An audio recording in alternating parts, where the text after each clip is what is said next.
নবী ছাড়া কোনো উপায় আছে নি? নাই। নাই কোনো বন্ধু গম, নাই দরদি, নাই কঠিন দিনে আমার নবী জীবিনে। রোজ হাসর কঠিন নিদানে রব্বুল আলামিন ওয়াহিদুল কাহার গইয়া সাজিবেন হাকিম। সুবহানাল্লাহ।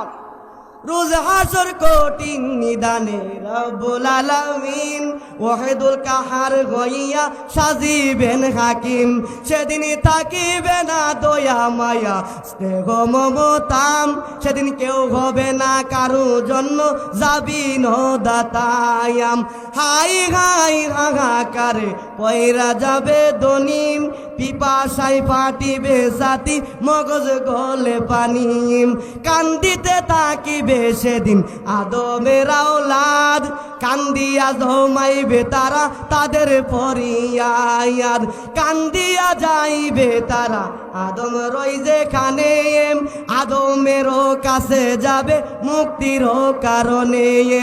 আদম বলবে আমি পাপী বড়ই গুনাহগার, আমার কি আর সাধ্য আছে করিতে উদ্ধার। সৃষ্টি কইরা রাইখা ছিল বেহেশতের ভিতরে, গন্ধম খাইতে নিষেধ করলো আল্লাহ পরুয়ারে। নিষেধ না মানিয়া গন্ধম খাইলাম বেহেশতে, সেই কারণে পারবো না আজ সুপারিশ করিতে। আদম বলবে নাফসি নাফসি, আরে গন্ধম খাইয়া যেন ভুল কইরাছি গো, ওরে অপরাধী হইয়া গেছি পারবো না সেই কারণে, কঠিন দিনে আমার নবী জীবিনে। ঠিক না বেঠিক?